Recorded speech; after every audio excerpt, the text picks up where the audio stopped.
Hey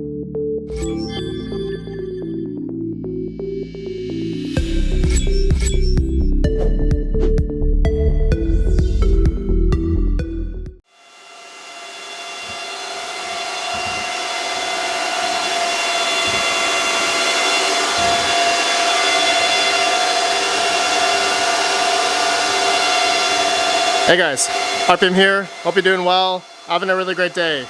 Well, I bricked my ice river again, and I was able to unbrick it essentially myself, thank goodness.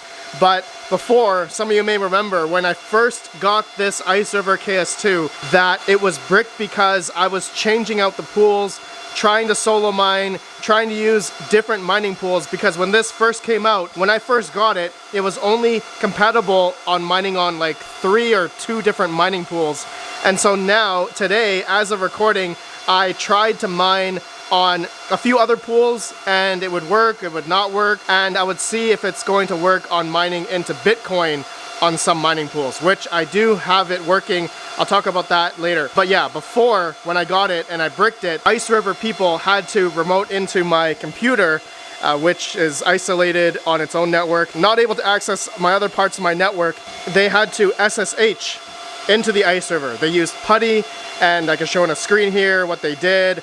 They just basically logged into it to essentially change the config, the mining pools, to a mining pool that worked. So I think I tried it on hero miners and then it didn't work, and then they changed it to ACC pool and then it did work. So now I tried to mine on another pool and in the BTC and it didn't work, and then it bricked. So I got a lot to go through. I want to talk to you guys how I troubleshooted this myself without having to SSH into it, because I don't have the default username and password, which I tried root, I tried admin, I tried 1 through 8, 1 through 9, I tried all those different passwords, but it essentially didn't work. So before I continue on with the story, guys, I have a video sponsor for today. Thank you to luckyminers.io. They're actually doing a 400 flux giveaway this month. So if you're mining to their mining pool, they're going to be giving away 100 flux every week to a lucky miner if you're mining on their pool. So go ahead, point a mining rig to luckyminers.io. It's a new and up-and-coming flux mining pool. Go check them out, guys. Link down below. I have another announcement. On Friday at 10 a.m. Pacific or 1 p.m. Eastern time, I'm doing a live stream on my RedPandaMining live channel of playing Starcraft. All right, beat me in Starcraft 2, win a GPU. I am giving away 3 GPUs, a Founders 1070, an RX 5700, and a CMP 50HX. So for anyone that wants to 1v1 me, and if you beat me, you get a GPU, and it's gonna be in order of, whoever plays me, they're gonna win or not win a GPU. So only 1 game per person, and I mean, if this gets a lot of people, it's only gonna be 1 game. If there's not many people, then we can play a couple games if you lose each time, and that kind of thing. But it's gonna be something fun, and if you guys want to participate, just come in the live stream and we'll talk about who will want to join in on the fun. Okay, we'll just talk, and if there's a lot of people, then we'll have to do common picker to make it fair. Okay, so guys, join in this Friday, June 23rd, 10 a.m. Pacific, 1 p.m.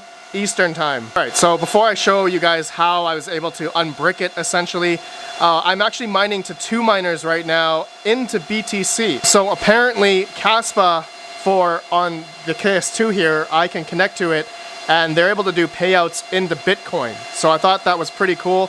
I just moved onto it just today as of recording, so I'm testing it out. And yeah, after about an hour and a half of running thus far, it's mined about $46 worth, or 2,048 Kaspa. So we're gonna see how much that will be in BTC. I will do a dedicated video once I get an actual 24-hour payout. I will do an extra video on that. But yeah, it's pretty cool that 2 miners can do this. I didn't know that they did this until recently, so I thought I would try it. As some of you know, I've been trading it on TradeOgre, and so if 2 miners can do Kaspa into BTC, I thought this would be something worth a try and let you guys know how it goes. So to talk about my issue of, I was just testing today of it, mining to another mining pool that I guess apparently was not supported. Not quite sure why, but every time I change the mining pool for the KS2 using this proprietary I think it's proprietary, Iceriver software, it would brick. Okay, it would, like, I would not be able to connect to it. It just said failed, but I could simply putty into it. Let me just type it in here, 10.100.100.146. Okay, and yeah, you see, I am able to get into it. Okay, it prompts me for a login, and I tried a bunch of different passwords, and it wouldn't let me in. But on the Iceriver, this proprietary mining tool software, it would say failed. I could not connect to it. So I did a bunch of different troubleshooting methods. I tried to reset it. Okay, I held the button for like 20 seconds. Actually, a lot of the KS0s and KS1s are being shipped out right now. And so I went on the Iceriver.io website to check on the manual. And on those models, or the KS0 specifically, it said to hold the button for 20 seconds until then it could reset. But I tried that on the KS2. I don't know, I tried rebooting it and then holding it and then just holding the reset button and turn it on. That wouldn't reset it either, no matter what. I tried the IP report button, wouldn't reset the IP address, nothing. Mind you, this was also plugged into my other ASICs area, so that was on a different VLAN. I also did try a micro SD card with the latest firmware. I was able to just like place it on here. It wasn't like a burn or anything. It was just an update file. I didn't know if it would update the firmware on the control board or not, which says it's Xilinx on my Ubiquiti setup. So I'm assuming it's a Xilinx control board of some sort. Anyways, the micro SD card did not work. So my final thought, in order to use the miner tool to connect to it, was to bring the Iceriver here, this miner here from my rack, and then on my Ubiquiti router, I created a firewall rule to block all the internet traffic on this VLAN, on my Iceriver VLAN here, just for this. And when I did that, okay, including my computer is on this Iceriver VLAN by itself, the computer there and this guy, I had no internet access on my desktop, no internet access on the Iceriver KS2. Once I blocked that, once I added that firewall rule, the miner tool was able to find it. I was like, holy crap, that is awesome. So then I was able to change the mining pool and test out a different mining pool, like 2 miners here, to mine to BTC, which is working right now, which is really cool. So obviously on my Ubiquiti, I had to take out that firewall rule, and then it had internet access. I rebooted the KS2, and then it was able to mine perfectly. So if anyone out there has a KS2, as these do not have a web GUI, right? There's no web GUI, like I type in the IP address in the web browser, there's no way to access it, right? You have to use the mining tool or SSH into it if you have the username and password, that is, in order to change the mining pool and the worker name and all that kind of stuff. Iceriver has not given me any, new firmware to see if there's a web GUI for this, but we've seen on YouTube already, like Greater Good Mining, he just got his KS1 and it actually has a web GUI. I can show it on the screen here. Make sure you guys go subscribe to Greater Good Mining, link down below. He's got a KS1. But my KS2, the big boy Caspa ASIC here from Iceriver, does not have a web GUI. I have to use their own proprietary software, which I feel like it's obviously kind of like still pre-production or something, like alpha testing. That's why I got this, like 2 months ago, and I had all these issues. I couldn't solo mine. There are certain mining pools that are not supported on this and still not supported, right?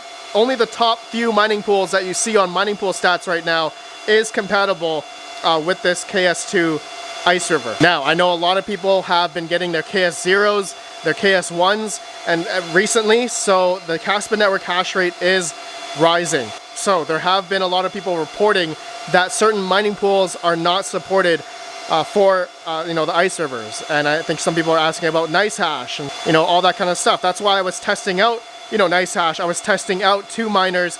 2 miners works, but NiceHash didn't seem to work. Let me know down below, anybody else with the KS1, KS0, even KS2, if you guys were able to make it work with other mining pools. Let me know your results down below. Okay, so yeah, that's it. All it was basically blocking the internet traffic on this Iceriver KS2 to basically unbrick it.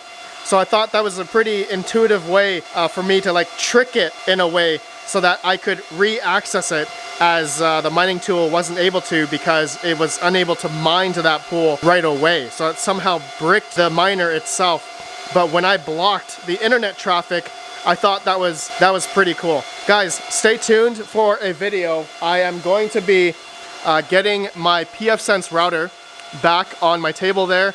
I am going to track and log 24 hours of a Bitmain S19J Pro, the exact internet traffic coming out of the port, so that I could see if these S19J Pros actually have a fee on CG Miner. You guys know, like Bitmain, out of the box, their own firmware.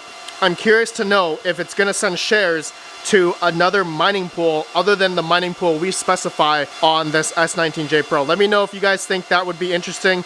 I thought that would be, so we can see if there's gonna be a few pings out to our shares to, you know, a couple other mining pools. That could be a developer fee for an ASIC like this. And you know, I'm thinking of trying that on a bunch of other ASICs and other different mining hardware out there, including this iPolo X1, to see if all the internet traffic is communicating either to the mining pool we specify or sometimes to another mining pool, so that we can see if there's, you know, a certain fee, a dev fee or not. Okay, guys, that's it for this video. I just wanted to give you guys an update of the Iceriver Ks2. I'm mining on 2 miners into Bitcoin. I'm gonna let you guys know the 24-hour profitability in another video, all right, in case anyone's interested. But yeah, the profitability has been fluctuating quite a bit. Used to make $1,200 a day, now it makes like $600, $650 a day. Used to make $800 a day, but that kind of flows with the price of Kaspa. But now that the Kaspa network hash rate is rising, it's gonna change, obviously, but that depends if the Kaspa price also kind of goes up as well as the hash rate goes up. All right, I'll see you all in the next video. Let me know your thoughts. Have a good one. Peace out.